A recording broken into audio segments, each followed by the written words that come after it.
Hey, so Mr. President, Dan, Patrick, and I were over here asking, how does this president draw a crowd year after year? Thousands of people, unlike anybody we've ever seen. And so I've been sitting here trying to figure it out.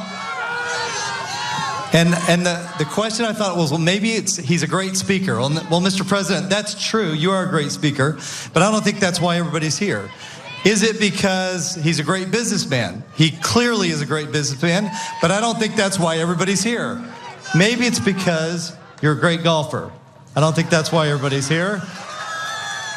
This president and the people that come to see him are here because, in my opinion, you tell me if I'm right, he's done more for the American people than any president in our lifetime.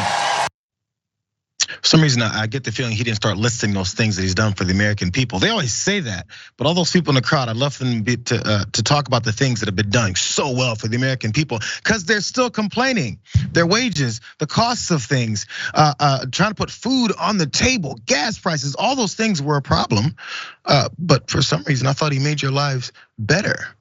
Regardless, Trump showed up there in Texas to talk about how many good things are happening and also to campaign for some folks. So naturally, the rally was about him and Kim Paxton up there kneeling down and kissing his ring for several minutes as well, because that's a prerequisite for being on the same stage as Donald Trump. There was more though, because you may hear some of this ominous music start playing. This has happened, I think, now the second time at these rallies, and I want you guys to notice how their audience members here in this crowd responded immediately, like they knew what was going on. Again, we're back in church, except Donald Trump's church. Watch this.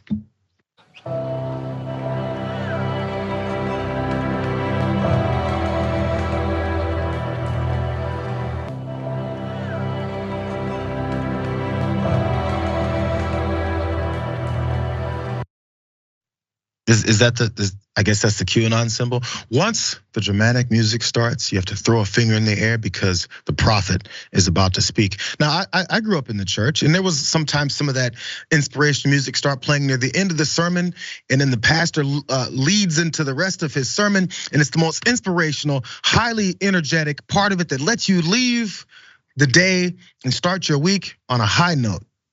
Since Donald Trump is emulating that same type of thing, let's see the poignant words that he had to say once that music started.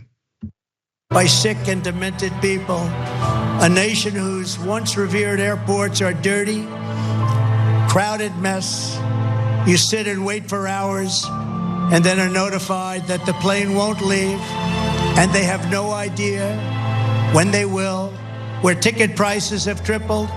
They don't have the pilots to fly the planes. They don't have qualified air traffic controllers, and they just don't know what they're doing. I want to talk to you guys about airlines. You know, sometimes they're delayed. You know, I hate in December when ice piles up on the wing and they have to do that weird defroster thing. It makes me very nervous. As a matter of fact, I wanted Sprite, not Sierra Mist, my flight attendant. Can you get this damn kid to stop kicking my seat? Please go on. Jessica, the insanity here, like it can't even be satirized anymore. This is just normalcy for them. Yeah, I mean, think about Donald Trump here and what he's saying. Why is there a shortage of pilots? Because the airlines were treating their pilots and their workers so badly that they opted for early retirement. That's why we have a shortage of pilots right now, because we have unregulated corporations. What does Trump do? He gives corporations and the wealthy tax cuts or tax breaks. And what does he do? He raises taxes on the middle class. And he's not a smart guy, but he's a capable idiot, because he made it so that people got reductions in what was tax exempt income. And so that effectively raised taxes on middle class families. Like, he's doing everything he says he won't do to these people, and they're getting tricked. And it's turning into like an actual cult. If you saw people doing what this crowd is doing in a country like North Korea, Americans would be like, oh, that's so awful. They're not at all free there. What a crazy situation. But when we do it here, it's like, go America, we're patriots. It's Christian nationalism and it's fascism. And you understand it works as long as you get people to be connected to this based off of something completely disconnected to what should be completely disconnected to it.